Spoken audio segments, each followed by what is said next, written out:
Okay, we are live. Hello, everyone. This is Dwight Woods, Jeet Kune Do Rebel. Welcome to the Jeet Kune Do Dialogues, episode number 254. We're going to be talking this evening with Forrest. So, I should have asked you before, is it Caudill or Caudill or It's something else? Caudill.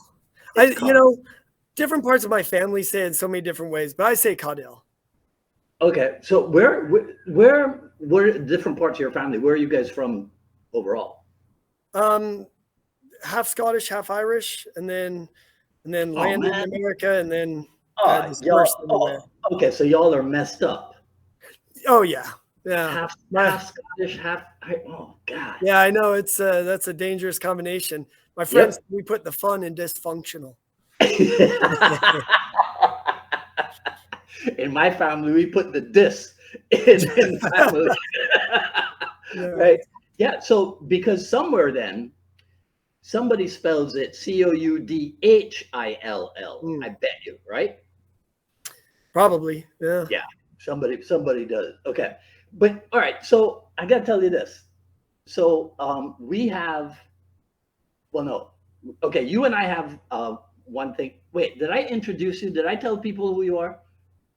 I mean, my name, you got that. Okay, It's let me not go back again. Caudill. We know Let that. me let me go back to that. Right, I'm so excited to talk to Forrest. All right, so this is Forrest Caudill from Austin, Texas. Impact Jeet Kune Do. Right. All right. Let me just get to it because I'm excited to tell you this. So when you were 10 years old, you just told me that's when you reached out to Linda Lee. Mm. Okay. You know that's weird for a 10-year-old, right? Oh yeah. Oh yeah. Okay. Jump forward another 10 years and I'm a creepy dude. Okay.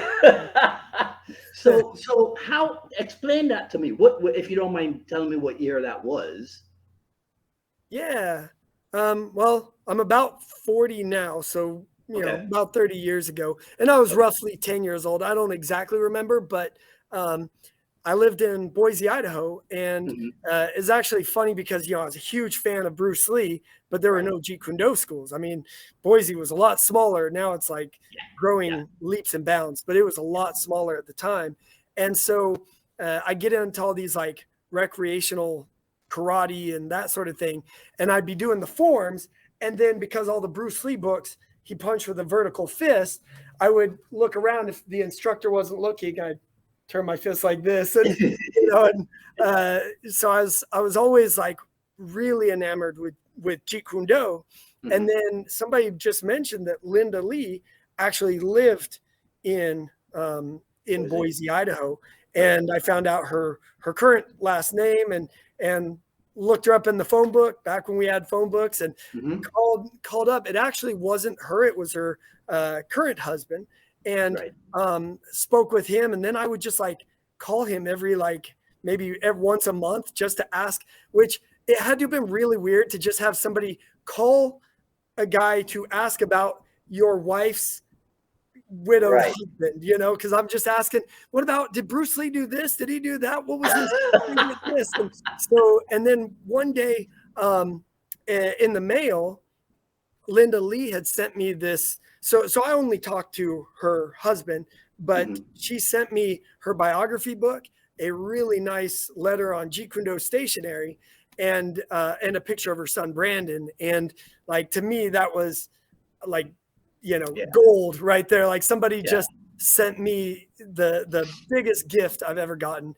And in the letter, she mentioned that Chris Kent was looking at moving down, that she was trying to get him to move down to Idaho so Hmm. that he could open up Jeet Kune Do there and really start it going. And so every day, we didn't have a computer back then. The computers were at the school. So every day I'd get to school a little early and I'd go up to a library and I'd turn on a computer and go to his website just Yeah. to see if he said anything about coming down to Idaho yet. And so as soon as he was there, very first Right. class, I was in there. So But that's hilarious because my mom told me that when I was 10 years old, I told her I wanted to be Bruce Lee. Right. So we have that in common. So I just realized something else then. So your approach, calling the Codwells repeatedly, is somewhat similar to Chris Kent calling Dan Asano somewhat repeatedly before he was accepted, right? Yeah, I guess so. Yeah, yeah. Right. And then, so at the first location, that's where you never missed a class. Is that what you told me? Yeah, I mean, essentially, other than he had daytime classes when I was in school, but as soon as I get out of school, I'd come home, change my clothes, head over there, and train all night. And I was about a mile, so I felt extremely fortunate because he got a gym a mile from my house. So, and Chris Kent was always sort of this idol to me because one, he had just released a video series called Dynamic Jeet Kune Do, and to my little like 10-year-old brain, the one thing that could be better than Jeet Kune Do would be dynamic Jeet Kune Do. So I was like, this has got to be amazing. And then two, I had a magazine on it called Martial Arts Magazine, or sorry, Martial Arts Masters Magazine. And he was on the front cover. And so I just always was like, man, he is the guy. And so when he opens up it, You have this one too? I don't have that one, no. Okay. You know why you got to get this, right? Why do I need to get that? Okay. You need to get this because this is the magazine in which Chris, at the time, still Chris Nuds, right, first appeared with Dan Asano. Oh, shoot. Yeah. Oh, that's so cool. Yeah. March of 1976. Crazy. Okay. Wow. So you'll probably have to pay about $35 for it. But I think if you go to ma-mags.com or eBay or one of those, you can find it. But it's Fighting Arts, March 1976. And I know it's something that you would want to have in your collection, right? Yeah. So here's another thing that I realize you have in common with a Jeet Kune Do luminary. You never missed a class. You know that Dan Asano never missed a class during the 2 years that the Chinatown school was open, right?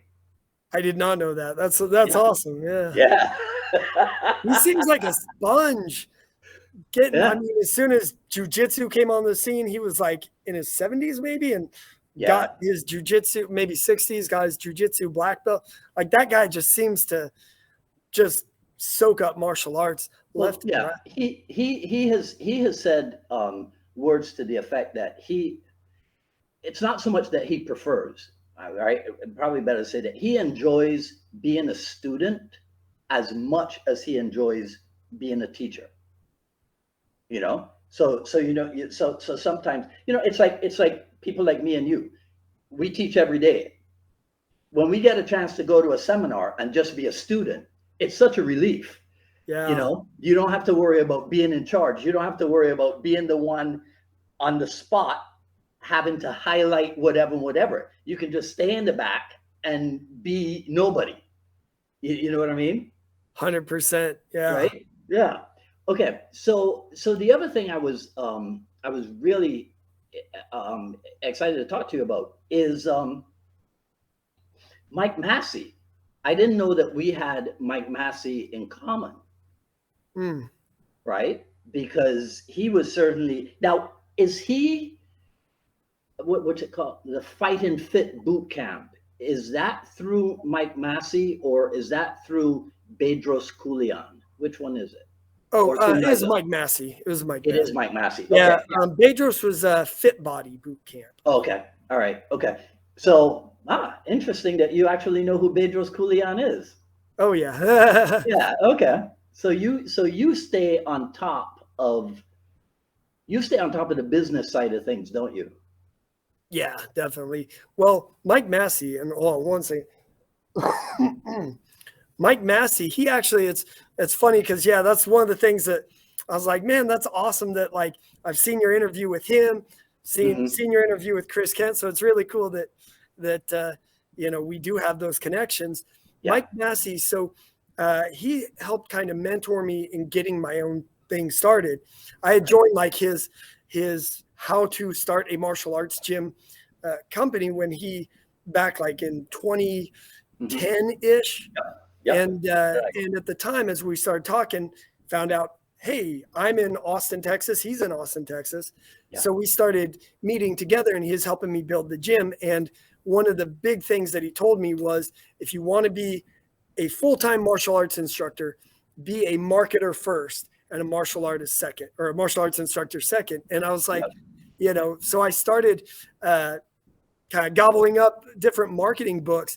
And something that's kind of funny, because you've been on my radar a lot longer than probably even, well, I don't know when you started, but you've been doing these podcasts for a minute, which is phenomenal. Like, as the torch kind of gets passed in the Jeet Kune Do generations, like there's like this treasure chest of wealth from the earlier generations, that's thanks to you.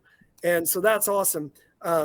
But even before that, so one of the things that was always said in these books was, if you want to get good at writing good, like website copy, and find other websites you really like, and just get a notebook and write down word for word what they say until you kind of get used to that style of writing.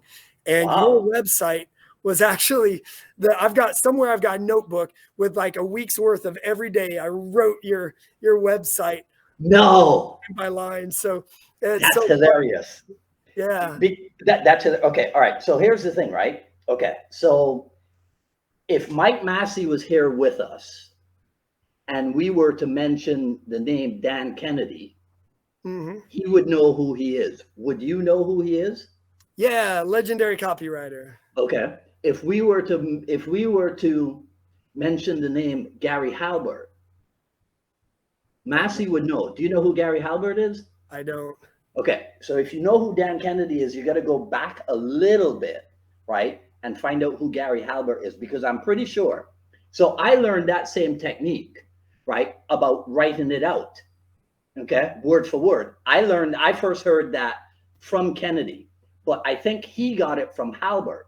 So I actually wrote out one of Halbert's websites, right? Every day. But that's man, I feel honored that you picked mine.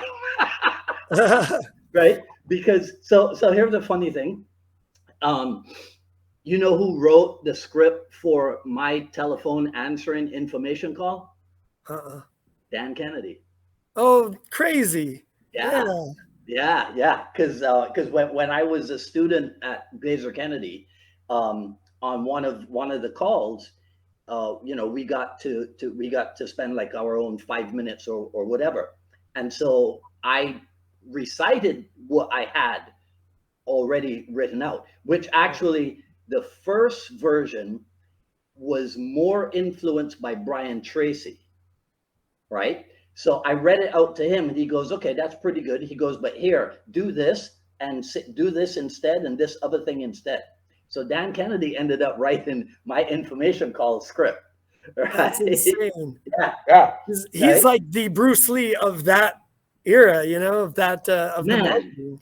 Man, you must have been channeling me in 2006. My first attendance at a Dan Kennedy Bill Glazer event. I sat back in my seat and I go, these guys are the Jeet Kune Do of marketing. That's exactly what I said to myself. Oh, that's awesome. Yeah. Oh my God. All right. I kind of look at marketing as it's a lot like sparring, because you are competing with the other gyms in the area, but you're not getting punched in the nose for it. So it's you get to play the game a little bit without taking the damage that comes with it. So what, for people then who are like, marketing, what the hell does that have to do with teaching martial arts? What would you say is the biggest misconception that people have about the business side of martial art, and why some people might still be afraid of it? Yeah.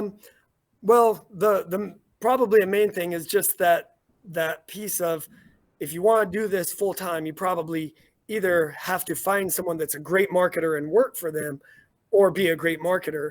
But the other thing, like, I think that every martial arts instructor should have an understanding of marketing, because the perfect martial art to the wrong audience is the wrong martial art. And so to me, I think part of being a good martial arts instructor is knowing how to get what you teach in front of the right person and to get it in front of a lot of people. So I think, I'm working with this girl right now. She's 13, such a sweetheart. I do private lessons with her once a week, and it's just building her confidence. And she started because I think her mom had said that she gets bullied, and she's just coming out of her shell. And if you don't know how to market, then you don't know how to put what you can help people with in front of that person. Like, you don't know how to let people know you're there. And I think also, if some people are a better fit for jujitsu than for Jeet Kune Do. And so knowing how to frame what you do in a way that isn't just, hey, I teach martial arts, and somebody comes in and they're not quite a good fit and they would be better. They would excel more and have a bigger passion for jujitsu versus Jeet Kune Do. It doesn't do them a favor. You want people to know exactly who you are, what your message is, and you want to know how to broadcast it to as many people as possible, so that the people that are looking for you and can't find you, because there's a million options to choose from. Some martial arts gyms, you go in and they throw you into sparring and they kick your butt, and the goal is we want to weed out the weak and get the guys that are going to do the best in competition. And that's great for people that want that. But then there's other people, and I think we kind of fit in this, where it's like, man, the people we bring in, we don't want the people that are just seething to jump in and start, banging it out. We want the people that are, in their 30s, 40s, a lot of them that are sitting behind a desk all day and just want something that isn't working in a box, getting in their car, driving home to their box, eating dinner, watching TV, going to bed. They want something in the middle. And so if we don't know how to market, we don't know how to let people know, hey, not every gym is, you might go into this gym, get thrown in, go, hey, martial arts is not for me, and then go back to just traveling box to box. And so it's almost a responsibility to be able to say, hey, this is what we're about. Come into here, Right. Do you can you think of what that whole market message media, right, that you're talking about there? Do you remember what Dan Kennedy called it? Okay, the first time I saw it, I was like, I am so in the right place. It was the market message media triangle. Okay, So I'm like, okay, so now he's talking Filipino Kali. I'm so in the right place. That's right? awesome. Yeah. Hey, listen, do you have anybody monitoring this to see? Because I can't tell if we are actually live on Facebook. Did you have anybody? I don't. No? Okay. No problem. I can go to Facebook and see, but I guess that would. Well, I'm on there, but I don't know if it's showing me. It shows me live with you, but I can't. But that might just be because it's on my page. You know what I mean? It's not a big deal. We're definitely live on the YouTube, so at least somebody's seeing us. All right, I'll fix it in post, but they'll miss this fascinating conversation, right? So all right, so let's talk about.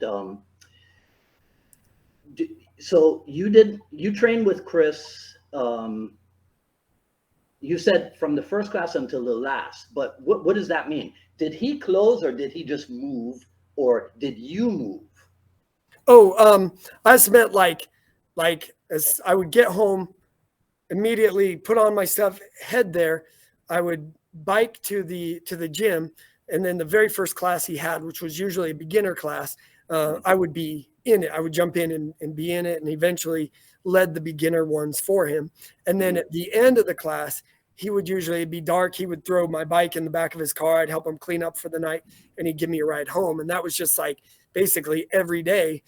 He was closed on Fridays, I think, but every other day he had a class. So I would just, or classes from about 5:30 till Yeah. 8:30 maybe. And I would Yeah. just go and train, and then I'd come home, my food would be in the microwave. I'd heat it back up and then go to bed. Everybody else would already be in bed. So, so that's what I mean. It was more day to day. I was there. Okay. All right. So when did you start thinking, okay, I want to be the Forrest Caudill version of Chris Kent? I don't remember a time when I wasn't planning on teaching martial arts. I used to drive my family crazy because I did really bad in school.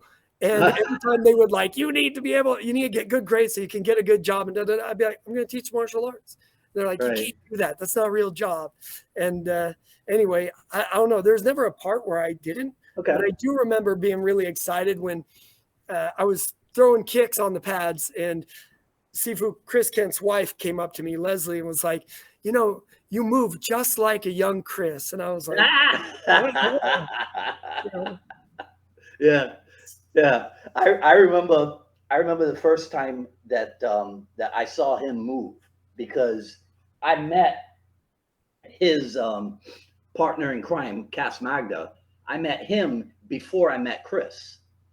And I met Cass, and I was very impressed with the way Cass moved. And then I met Chris, and I go, oh, that's where Cass gets it from. That's cool. I never got to meet Cass, but he always talked really highly of him. So yeah.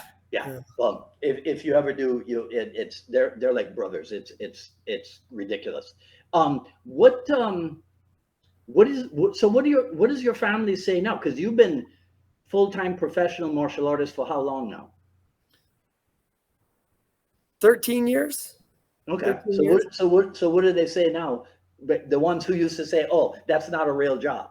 They're probably waiting for it to fall down, to collapse. I don't know. They're supportive. No, my family, they're happy for me. Right. And well, I mean, I doubt very much it's going to fight. Look, if people didn't fall down during COVID, I don't see how they're going to fall down at any other time. You know what I mean? Yeah. Right. So right. What was the COVID story for you guys in Austin? Yeah, that was a fun whirlwind. It's it's funny. My wife, so she used to teach yoga classes for us. She's got she is yin and yang with me. Like, I'm this very energetic person, and she's very chill and calm. And in some ways, the pandemic really brought that out in us, because there was a period. Now, it was really hard, but there were definitely some periods where we were making things work. We were changing things out, doing the online thing and coming up with programs. We did this rent a bag program where you could rent a bag, and then we started marketing to get more people training online and all this. And I remember at one point I told Sarah that, my wife, I told her, I know this all seems really bad, but there's a part of me that's really excited about all the things we're creating right now. And she's like, that makes no sense to me. She's like, I'm freaking out.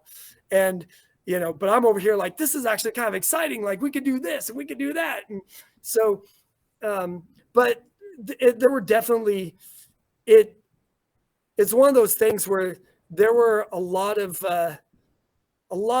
rough patches, but I always try and think about everybody's going through those rough patches. It is one of those things where if you make it through the pandemic, not everybody's going to make it through. And when you see, things, basically, if you can make it through, then you're going to be able to come out better and stronger. You know what I mean?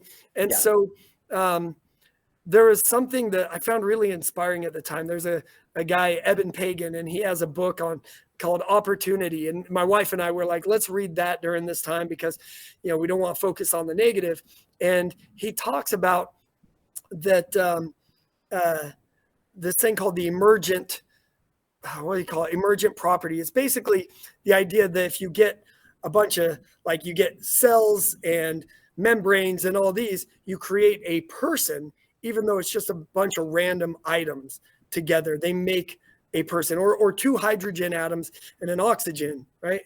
Yeah. H2O, something like that. H2O, Anyway, yeah. and you've got water. So something bigger than the sum of its parts emerges. Right. And so with the pandemic, there's sort of this thing of like, even though it sucks, something is going to emerge out of that couldn't have emerged without kind of going through that crucible. Yeah. And so I just sort of kept believing that would be the case. And it definitely was.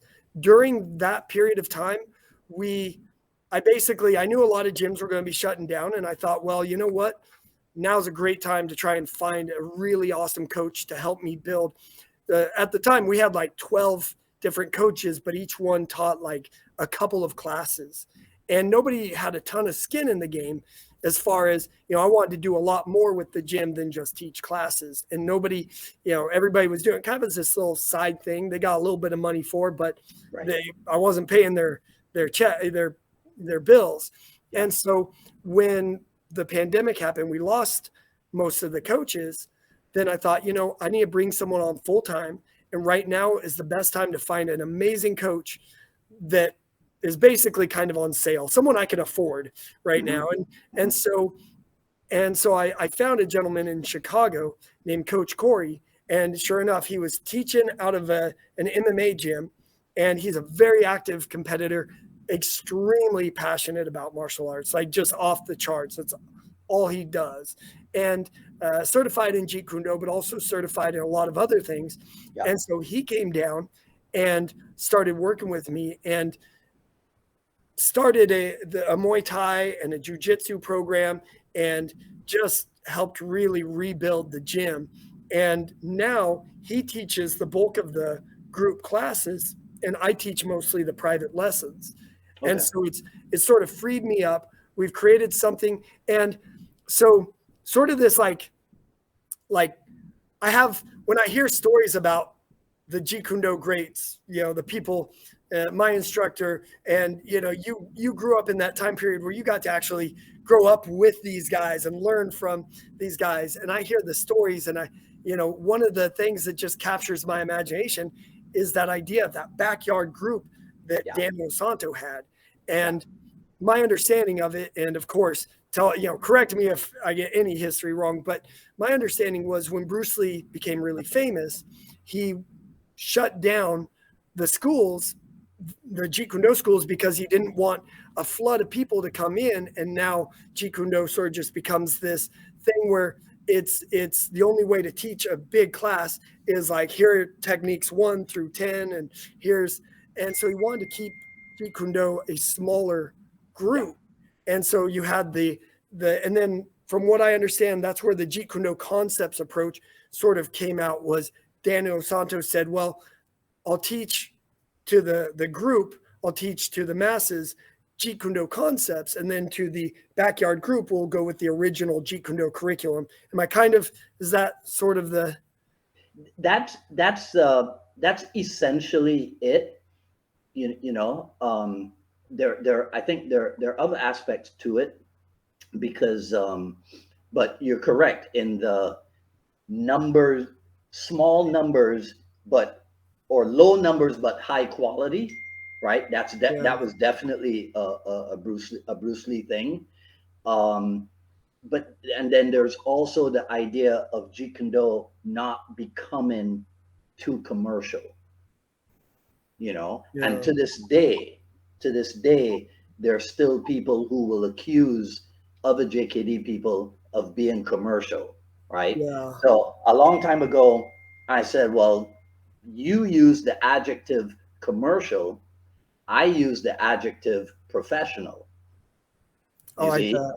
Yeah. Okay, because you're well, no, I have a job and Jeet Kune Do is my side hustle. Okay, all right. Does anybody pay you for it? Yeah, they pay me. Okay, you're a commercial then, right?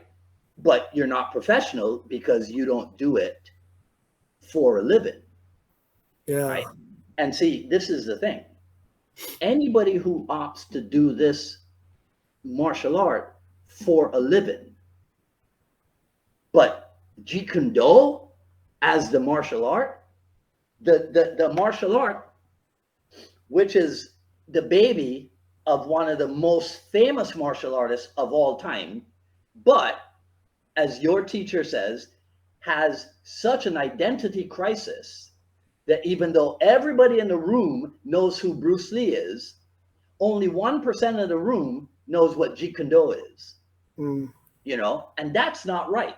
There is no way that things should have evolved that way. But I think in for too long in the early days there was this anti-commercial stance with Yeah. regards to Jeet Kune Do. So you put it in the backyard, you know, right? And Yeah. you develop, yeah, and you develop some really badass people, yeah, right? Yeah. You know, but demand is an interesting thing, and that's what started to happen, and that's why they moved out of the backyard into what was nicknamed the Kali Academy, and Yeah. then things started to grow and grow from there, right? The yeah, the Jeet Kune Do concepts thing. Um, I've never asked Sifu Inasano, but I wonder if he could do it again, if he would even do that, you know, and call it Jeet Kune Do concepts, because it was never his intention to, by doing that, to say there's two separate things, there's two Yeah. separate approaches, right? And it's only people who have some kind of an agenda that will push that idea. The Jeet Kune Do nucleus itself, in one of their declarations, said, "It is our opinion that there is no such thing. There is no separation between original Jeet Kune Do and Jeet Kune Do concepts." So if that comes from the organization that was founded in order to promote Bruce Lee's teachings, if that's their conclusion, it becomes my conclusion. And anybody who wants to argue it, go argue with them, right? Okay. Right. Yeah. So yeah. So it takes. I. That's why I really admire people like you, who have the courage to do this thing in a because you. Did you ever have to deal with the idea, with the realization that? Okay. Well, I'll tell you what my experience was, and then you tell me if you had something similar. Prior to 1993, okay, Jeet Kune Do sold itself. It was the number one avant-garde. If you wanted to do something in martial art, but you wanted to do something different, you looked for Jeet Kune Do. Yeah. In August 93, UFC 1 hits and everything changes.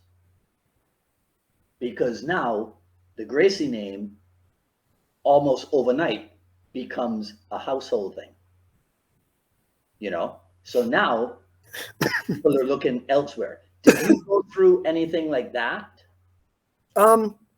So I was young enough. I remember when that happened. I don't think, geez, so 93, I was 9 years old. I remember when that came out, and my parents wouldn't let me watch it, so I would just hear about it. So I had in my mind, basically, I think I kind of missed out on that for a lot. Okay. I think the UFC, I think what you went through, I was still too young. I missed that part. But I remember my one regret I have now is I did wrestling for a semester and then I quit because I was like, I want to put all my time towards real martial arts. And now all the wrestlers just wipe everyone out. I'm like, Yeah, but that's interesting. Okay, so now the other thing that I noticed, well, actually, no, let's not. We'll get to that. So, if somebody says, "Describe to me, Forrest, what you do in one sentence," can you do that? with lots of commas in there. No, I guess, I mean, to just say, I teach martial arts, that's probably too simple. But I guess maybe give me an example. What would you say if I ask you, what do you do? Well, so it varies. It depends on who I'm talking to, right? But it usually goes something like this. So you know how you know who Bruce Lee is, right? They'll go, yeah, right? I go, what do you think of him as like a martial artist? They'll go, oh, he was the best. I go, okay, well, I'm qualified to teach his martial arts system as a vehicle for personal development. That's what I do. I'm going to steal that. I like that. That's great. Right? See, because here's what I discovered a long time ago. I don't know if you've ever seen on my Facebook on is it? Yeah, I think it's my personal page. The quote is the art of self-defense is actually the art of self-development. I hadn't seen that, but I like that. Right. Yeah. So that's one of my mottos. That's one of my slogans. Right. Now, an extension of that is this, and you feel free to use this any way that you want. If we think about all the positive human qualities, is Bruce Lee an example of all those qualities? All the positive human. Yeah. I mean, I would say yes. Yeah. Right. If we're talking about discipline, dedication, perseverance, persistence, all the things, right, that the parents bring the kids to you to develop, right? All the things that the adults come to you, but they don't know to tell you that that's what they're there for, right? Yeah. So when they go, oh, I just want to get in shape. Yeah, okay, I understand. Yeah, right. Yeah. Okay, right? Yeah. But we know that even for the ones who don't want to touch it, it's a deeper thing than just getting in shape. Yeah. Right? Okay. But I noticed, okay, well, wait, I want to get into the fitness thing with you, but let me hold off on that again for a second.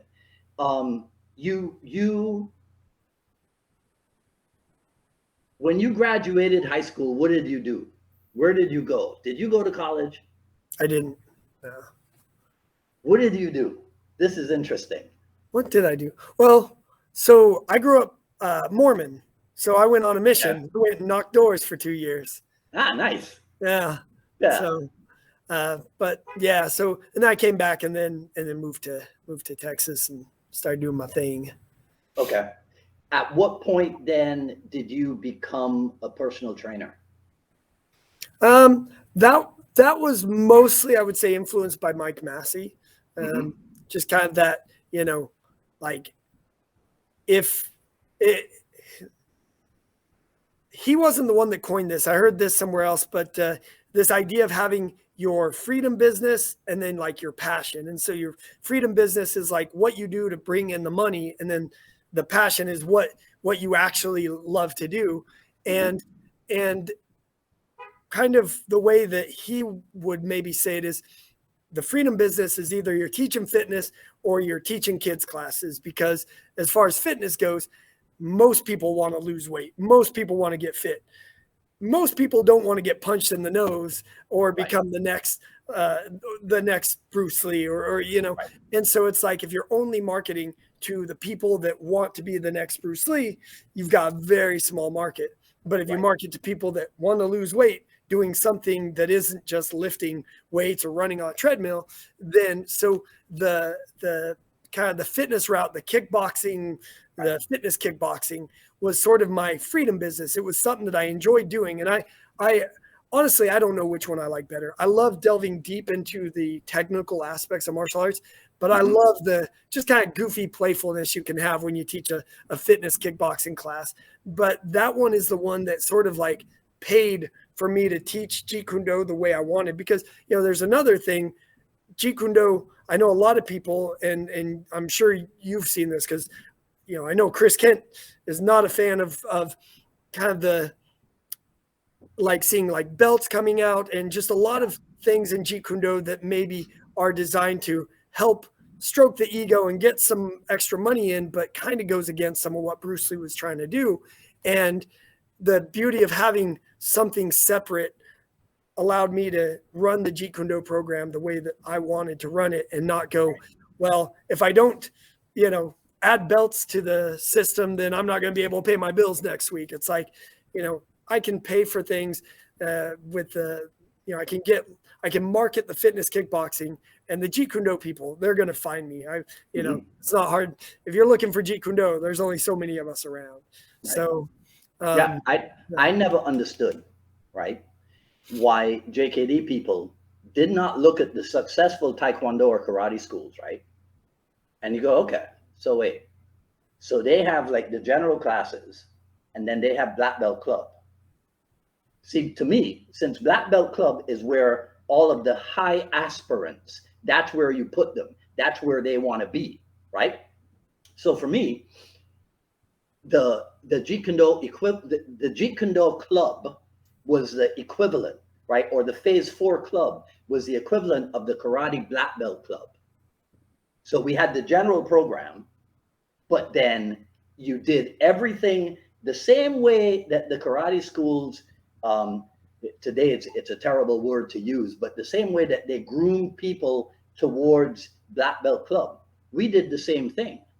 But there's no way that I would ever use the term Black Belt Club. Hell no, right? But it's just, what do they want? These are people who want to get to the next higher level. Well, that's it. That's the next higher level.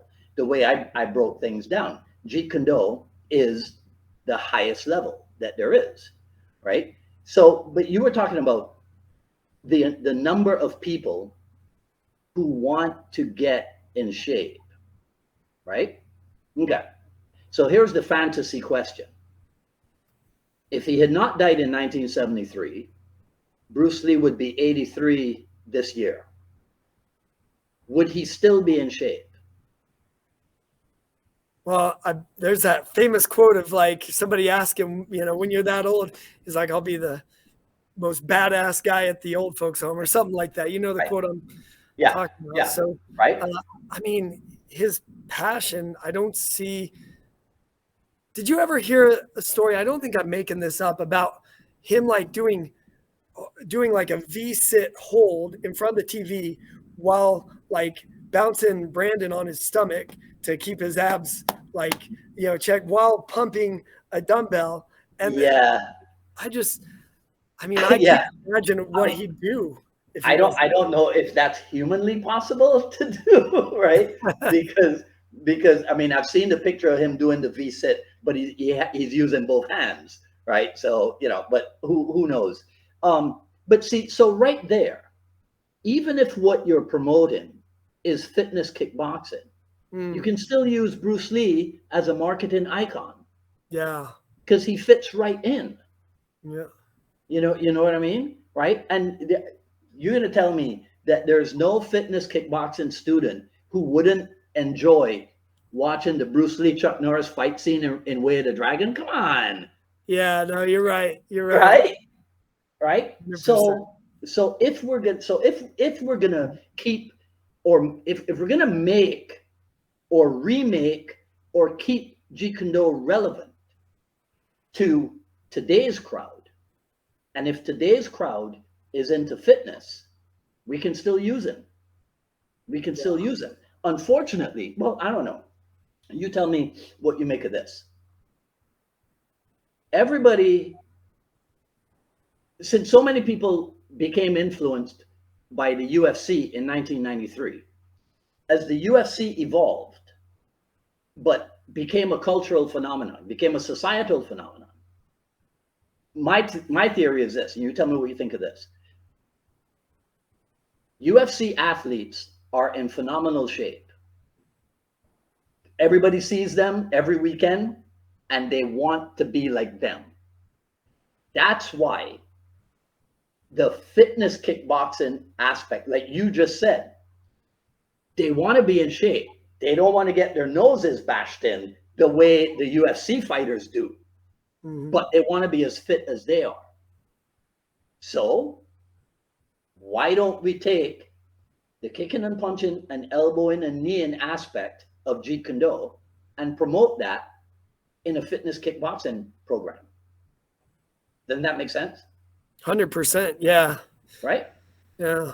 I mean, so one of the things that that I suffered through until I realized why it wasn't necessary was thinking that Muay Thai was the kickboxing art for conditioning, right?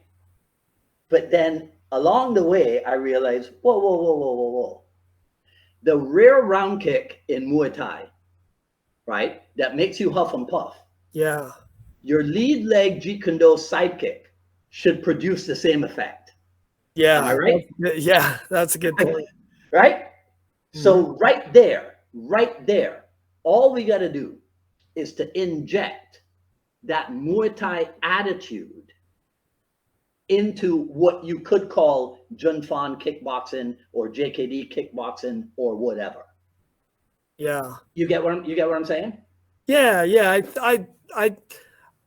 I remember like the worst classes to go to as far as what's going to exhaust you were when we were doing a lot of pendulum side kicks, side kick, back and forth. So yeah, no, I think that would be.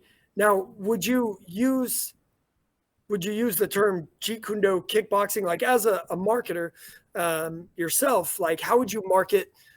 So I always try and include. Yes, yeah. I wouldn't be far off now, would I? There we go. Yeah. No, but I'll tell you what I did.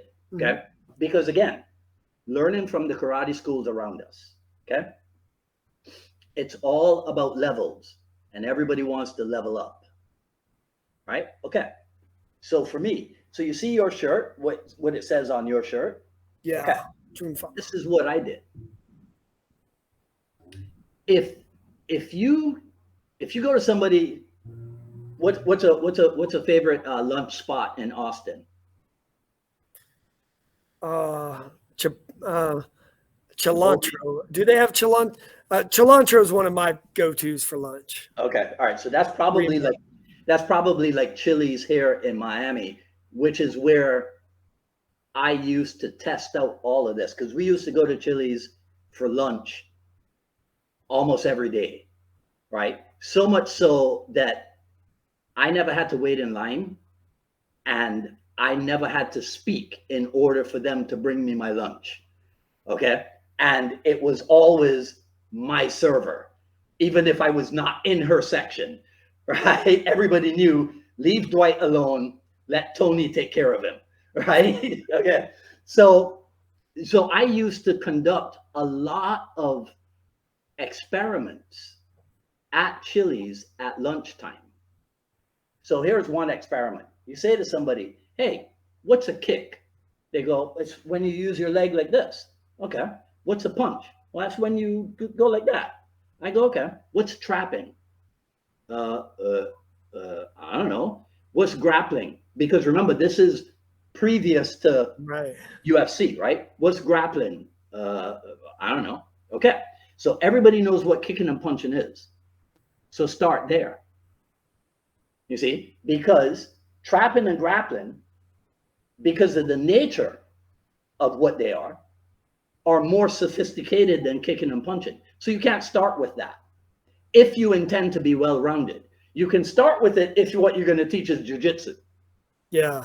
Okay. And you don't, and nobody's going to question you on it because it's the most popular thing in the world.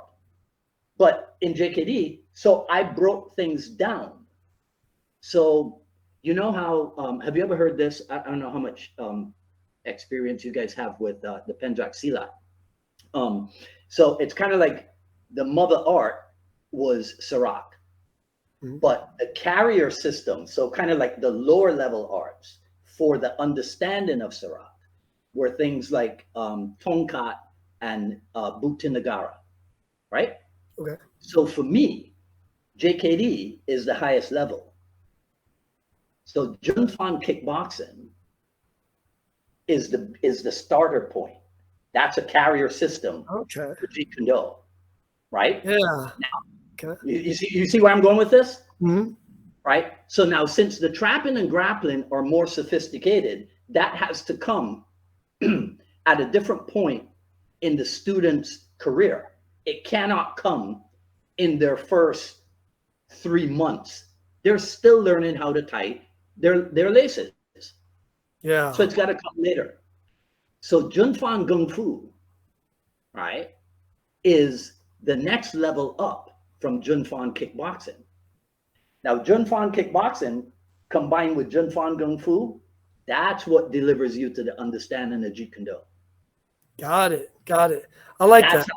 how, okay. That's how I broke it down to be able to not separate things, right, but kind of compartmentalize them, but to show the student the vehicle. In the karate school, they can put up the whole thing with the belts, right? Here's the white belt, here's the yellow belt, here, and they can put that on a plaque, on the wall, Yeah. right? Okay, which we did too, by the way, right? But not with belts. Actually, what am I saying? We did do it with belts, but you want to hear about this? Yeah, please. Okay, so I resolved never to use a belt system in my school, because to me, that would be the ultimate sacrilege. I don't, right? And I've said this many times over the 4 years that I've been doing this podcast. I've said this many times. So any of my JKD colleagues who found that the belt system worked for them, more power to you. If it worked for you, good. I never would do it. Mm-hmm. We did relent a little bit when we started the Little Dragons program, but they were 4, 5, and 6 years old, right? So I mean, I can't really impress them on this is not a belt system. So right, so I forgive myself for that. But from age 7 up, we and here I don't have it, but I had to justify it. So in 1988, I think it's August of 1988, Inside Kung Fu. Do I have it here? No, but there's a famous article that shows Bruce Lee's colored ranking system. Was that the yin yangs? Yeah. Okay. Right. Yeah. So here's my justification. If Bruce Lee made use of a colored ranking system when it suited him, then I can make use in Jeet Kune Do of a colored ranking system if it suits me. Yeah. I'm not going away from anything that Bruce Lee didn't do, even if ultimately he did away with it. Ultimately, I'm going to do away with it too, because when somebody's been with me for 10 years, you think they're still interested in rank? Yeah, that's it.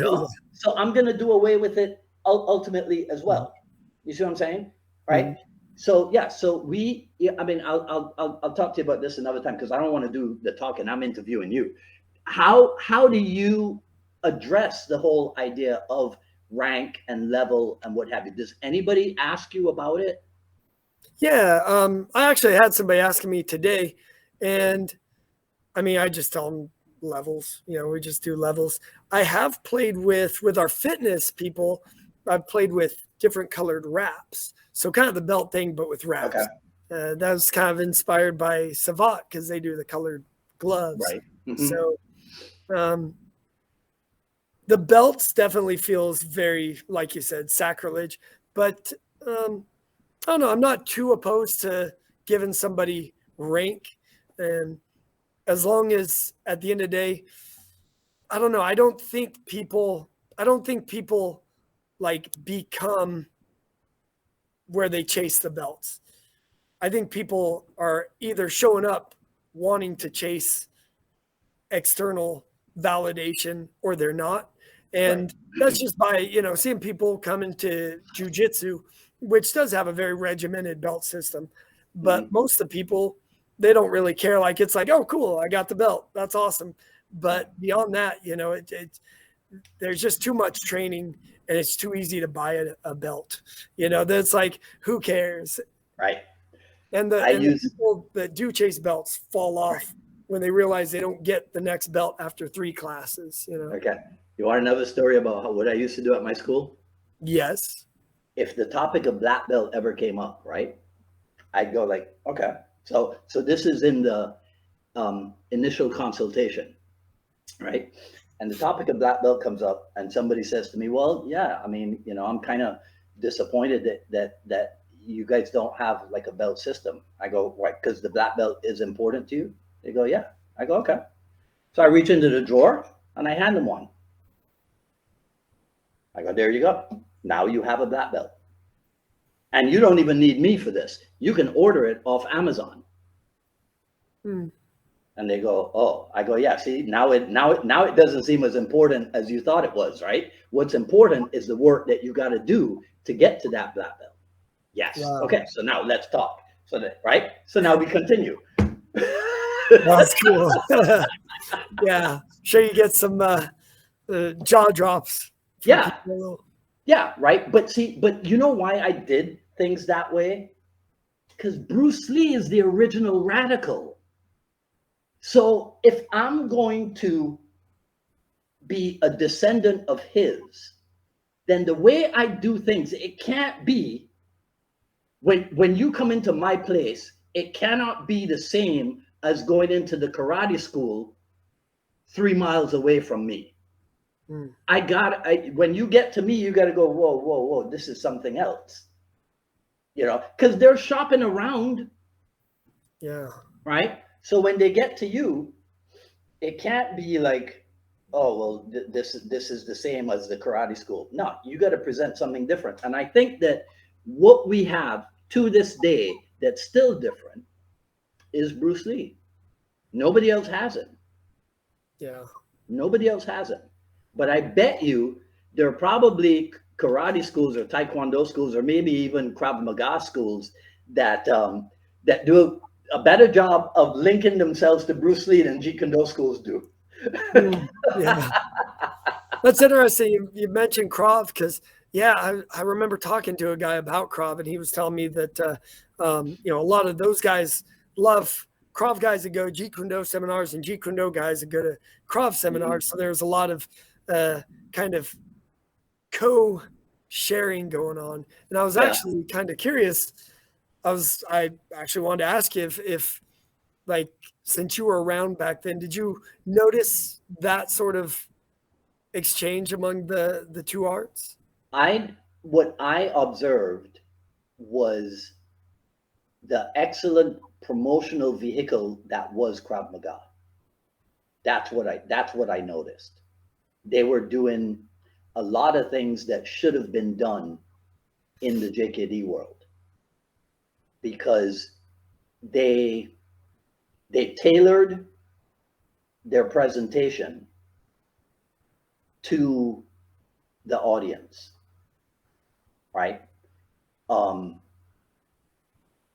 See, I think that sometimes people don't realize that Jeet Kune Do. So I have a saying, and I got in trouble for this a few months ago on Facebook, because here's my saying.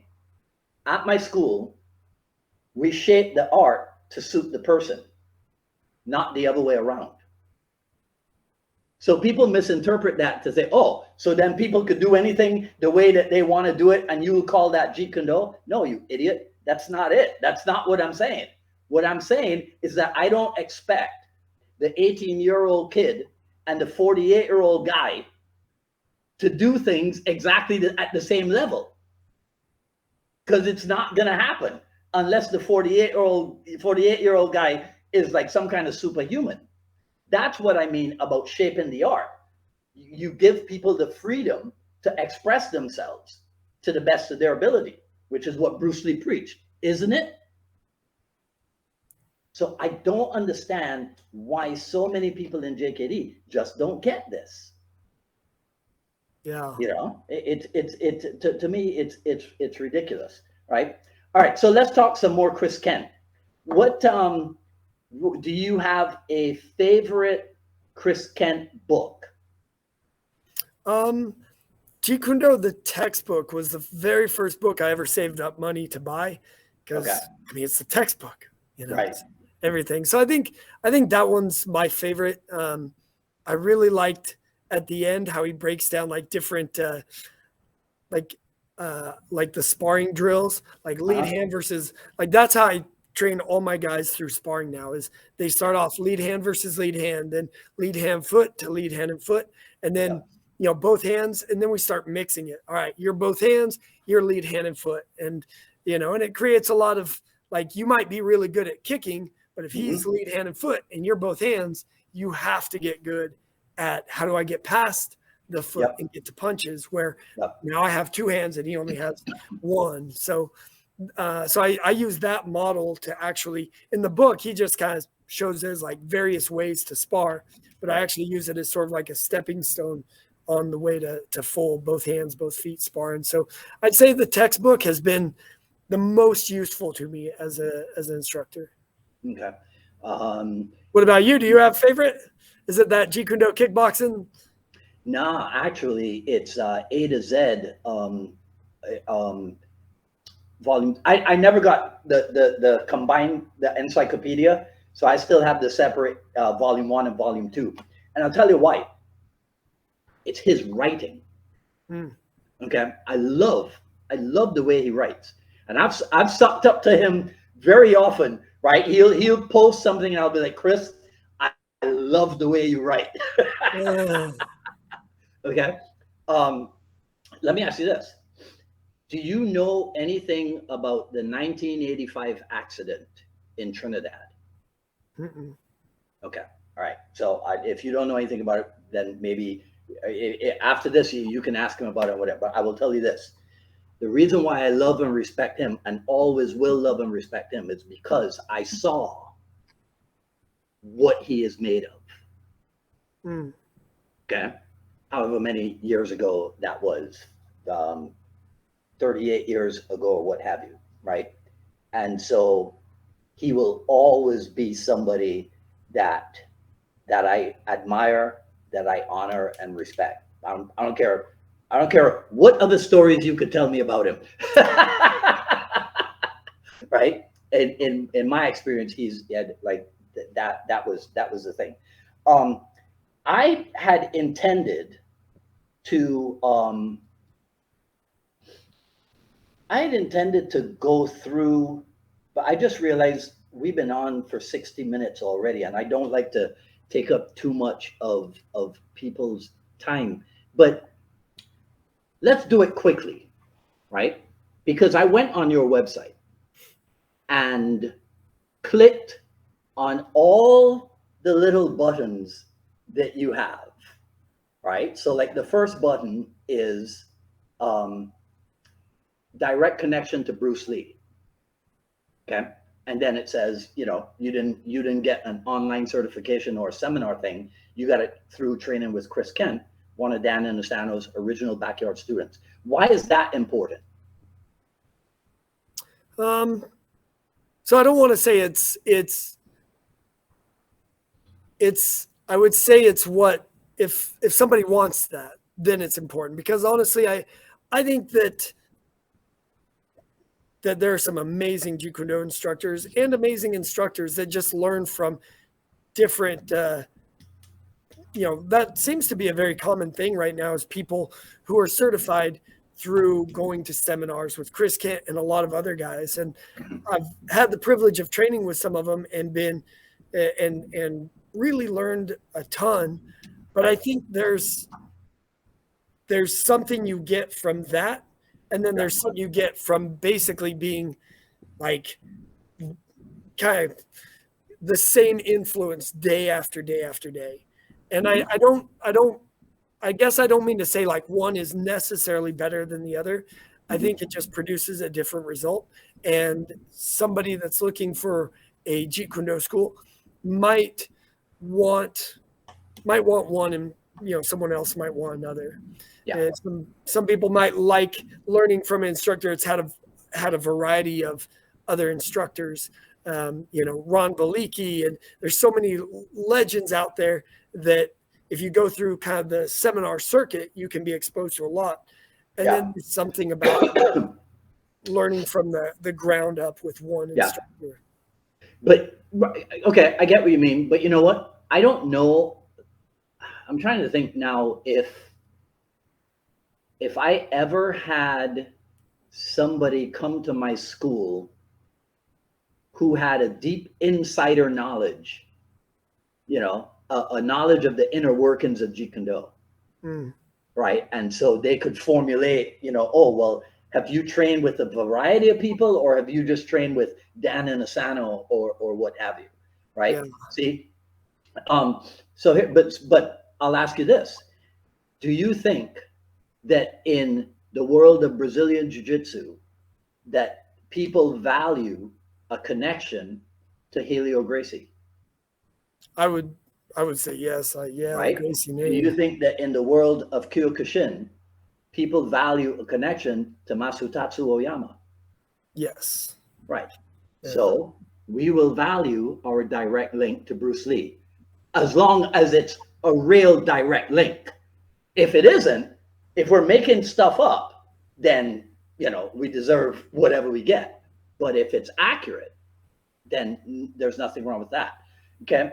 The second element is a complete self-defense system, right? And you connect it to MMA, but then you disconnect it by showing. Actually, it's interesting the language that you use, because you say, unlike MMA, the goal in a street fight is usually to remain standing. So is that where you? Well, why is that the copy? Did you write the copy for this? I think so, yes. Okay, all right. So tell me why you wrote it that way.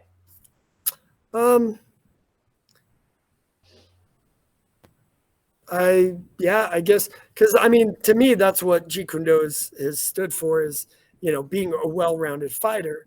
And in MMA, because it is you versus another person, and the winner is whoever gets the knockout or the submission, the goal set becomes different. So you can take someone to the ground, no problem. Like that, you are on as equal, or you're on as safe of a playing field as you were standing up. But if you're in sort of a situation where you might have to deal with other attackers, or you might have to deal with weapons, staying standing would be preferable. Not to say you shouldn't know what to do on the ground, but and even then, in most cases, staying standing, if somebody just comes out of nowhere and you're dealing with a situation, immediately deciding, well, I'm a ground fighter, I'm going to take this to the ground, might make the situation a lot worse. Right. If you know that it's not going to make it worse, then, go to the ground. But I guess, so I'm saying, like, training wise, the emphasis wouldn't be as much on the ground fighting as maybe you would find at MMA, where it's going to be maybe a 50-50 split. Yeah. With, So this is what I use. It's on this page in the Tao of Jeet Kune Do. This is how early it occurs, right? And it says, some martial arts are very popular, real crowd pleasers, because they look good and have smooth techniques, but beware. Okay? So that's what I use. It doesn't say, but ignore. It says, but beware. So Bruce Lee was smart enough to understand that you should look for the value in what is out there. And the truth is, the world in which we live now, grappling is much more prevalent. Many more people are familiar with it than 40 years ago, 50 years ago. So if we're gonna fulfill the Jeet Kune Do quest to be well-rounded, we got to have a way to deal with it. You don't have to become it. So Jeet Kune Do people are famous for saying that there's boxing in Jeet Kune Do, but we're not boxers, right? Okay, so there's Brazilian Jiu-Jitsu in Jeet Kune Do, but we're not Brazilian Jiu-Jitsu guys, Right. To me, it's the same thing. It all has to do with understanding and being and being well rounded, right? An organized system of progression.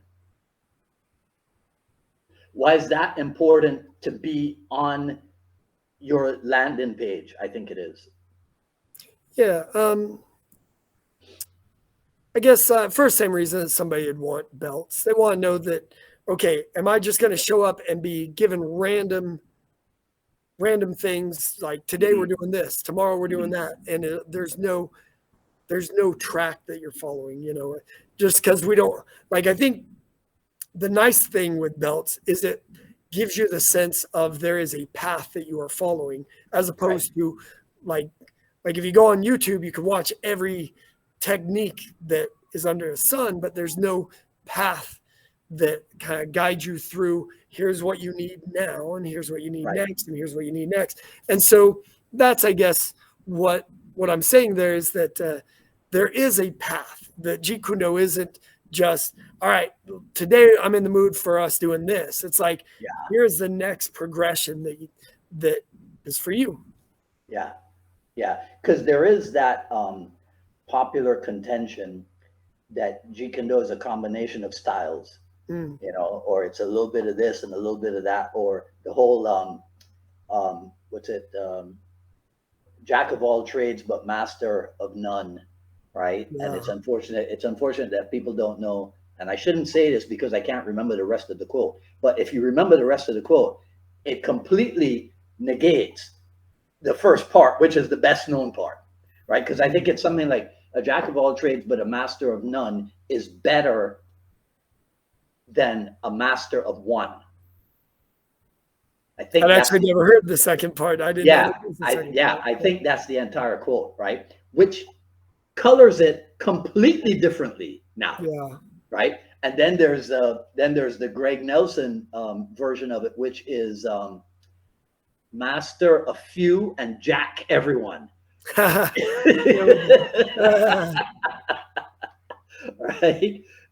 Okay. So I'm not gonna I'll just tell people, and then they can visit your website and see for themselves. But then the other buttons, one is labeled lots of training variety, a positive introduction into sparring, a full fitness program, the true spirit of martial arts, and reality-based self-defense. And I want to commend you on that, because to me, what you're doing is hitting all of the hot buttons for why somebody would be interested. Somebody might come in interested in a real self-defense system and then become attracted to the idea of the true spirit of martial arts because they didn't know anything about it before, or vice versa. So I think you've done an excellent job of putting it right there on the website, that it's like whatever it is that you're looking for, I'm pretty sure that we can handle it for you, right? So I think that was something else.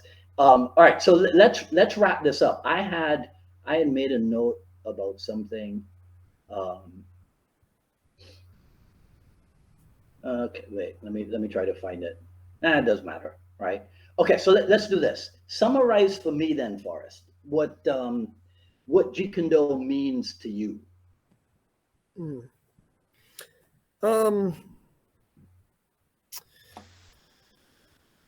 Man, you did such a good job with that one sentence thing. I'm like, I gotta. I'll send you some follow-up stuff on that.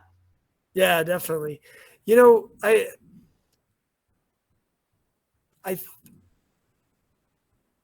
I think ultimately, so this will be a little bit longer than a single sentence. Okay, that's fine. Have you heard of a book called On the Warrior's Path by Daniel Bolelli? I know the author's name. Yeah, I've heard of it, but I can't say that I've read it. So when I was trying to decide, there was a point where I was deciding, do I actually want to open up a martial arts gym and run it versus doing something else? I read that book, and that really sort of re-inspired my my passion for wanting to go through and teach. And in the book, he did such a great job of illustrating. Like, I never knew why I like to train. Like, for me, yeah, like Jeet Kune Do, oh, it's the best martial art for self-defense. That's what my tagline was in my head. Like, but really, I mean, I was raised on the mean streets of Boise, Idaho. Like, I didn't get in fights, you know? So so I've always kind of wondered why I really value martial arts and Jeet Kune Do in particular. And I think it really is well, he does such a great job in the book breaking down a lot of stuff. But I think for me, Jeet Kune Do is just about a lot of kind of what you're saying, the cultivation. There's something about that space between going to work in a box and going home to go stay in a box, where like there's this free spirit, like Bruce Lee talks about the art of self-expression. And the Tao of Jeet Kune Do has all that part just on art, right at the beginning, under the on Zen, just all this stuff about art itself, not even like martial arts, just art and the expression of the human body. And I think Jeet Kune Do especially, I love that Bruce Lee emphasized that, because you grow up, like I did the forms, and you try and mold yourself to fit the box.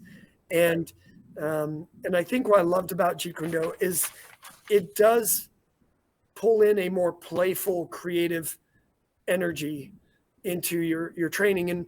And because of Bruce Lee's model of like learn from everybody, absorb what's useful, reject what's not, that sort of approach, like I get to train, like I train with a lot of different martial artists of different arts, and we hold mitts for each other and we spar with each other and we'll exchange ideas. And there's not any sense of like, well, that's not Jeet Kune Do, so I'm not going to, well, let me show you how we do it.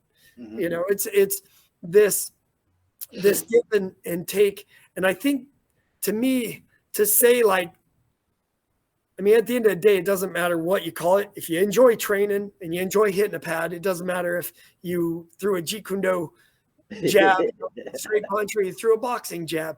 But I think what I love about the name Jeet Kune Do and what it means is that I think Bruce Lee, that openness, that freedom. There's a quote in the Tao of Jeet Kune Do where he says most people don't trust things of their own creation. And so they like to imitate because they can trust that. They feel like, well, if it's already been done before, then I can trust that, but they don't trust themselves. And I think, I can tell when I'm wanting to imitate. And I love that that Jeet Kune Do constantly reminds me to basically just enjoy the training and pull from other things and be open to other things and not be locked in or boxed in mentally. I think, some of these very creative thinkers have a lot more in common with Bruce Lee than a lot of martial artists do. And I think, sure. Yeah. And I think constantly exposing myself to the writings of Bruce Lee and these other thinkers sort of just kind of keeps Jeet Kune Do in a little more of a playful place, a renewing. Yeah, keeps it fresh. Yeah, so I would say that's what Jeet Kune Do means to me. It doesn't really matter what martial art. If you're having a blast hitting a bag or hitting pads or sparring with somebody, it doesn't matter what you're doing. But I think the fact that Bruce Lee was so adamant about self-expression, and I think that's kind of the heart of really taking Jeet Kune Do from just being a fighting style to being a cultivating thing, is what it means to me. Cool. Excellent. All right. So, Forrest, what's the best way for people to get in touch with you? My website. The website so Austin Impact JKD .com would be the probably the easiest way, or on Facebook. did the naming of that have anything to do with Dave Carnell? No, it actually had to do with a cute girl. I wrote down about 24 names on a piece of paper when I was working as a server at a restaurant, and there's a cute girl, and I needed something to talk to her about. So I was like, which of these sounds cool? Because I'm going to open up my own gym, and I like awesome impact. So I was like, done. Okay. All right. Nice. Yeah. All right. Is there anybody that you can think of that you've wanted to see on the show with me that I haven't had on, or that I should bring on again besides Chris Kent? I got to tell you a funny story. I think Chris Kent was episode 35. You're episode 254.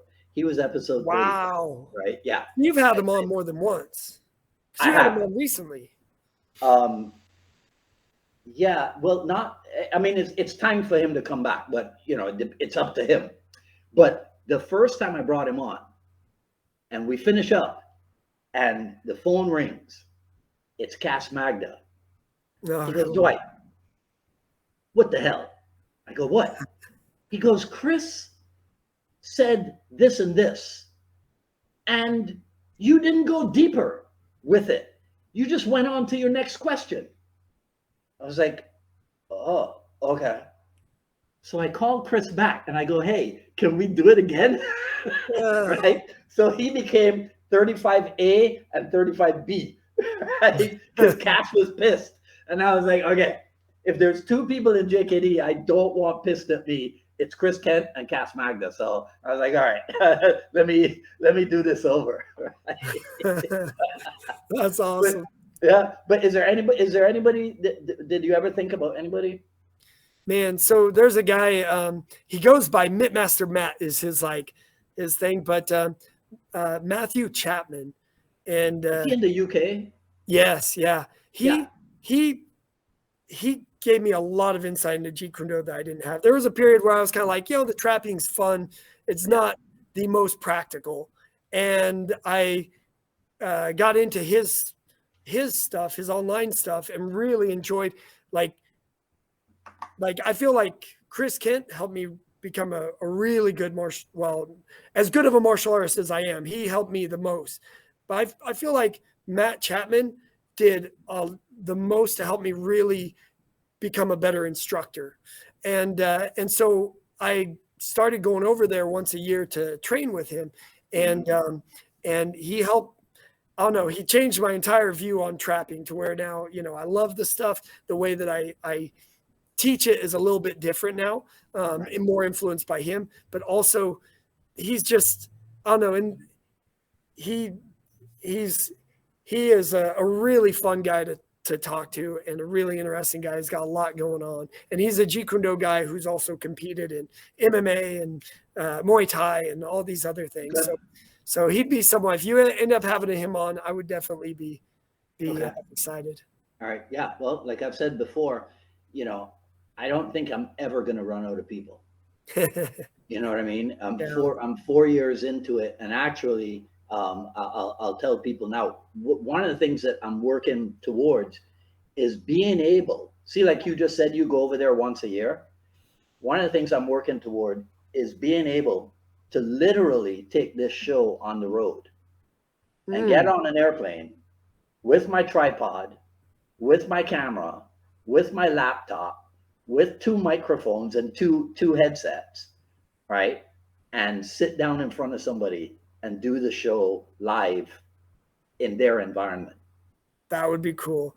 If you were to do that, you should also do like a companion video of them teaching some of their favorite drills and techniques and sell it. Cause that would be. Don't tell anybody, but that's going to be part of it, but that's going to be for the membership site.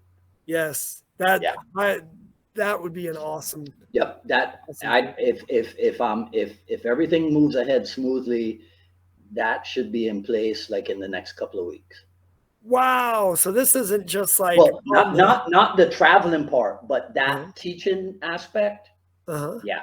So, yeah. So, yeah, it's on the way. It's on the way. That's so cool, man. That's so cool. All right. Well, listen, Forrest, it was great to meet you, man, and really, really good to talk with you. You know, you'd been on my radar, but you know, there's some other guys that I hope they see you and they go, oh, that wasn't so bad. Maybe I should accept Dwight's invitation. Because there's a lot of guys that I have reached out to, and for whatever reason, they won't do it. They just won't do it, right?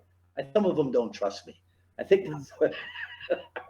Anyhow, all right, man. Listen, have a great weekend. It was great to talk with you, right? Yes. And And I do want to say, man, I was really excited when you reached out because you are definitely somebody that I've admired from a distance for a long, long time. So thank you so much. And no, thank you. I appreciate that. All right, you have a great weekend, man. You Take too. care. Bye. All right.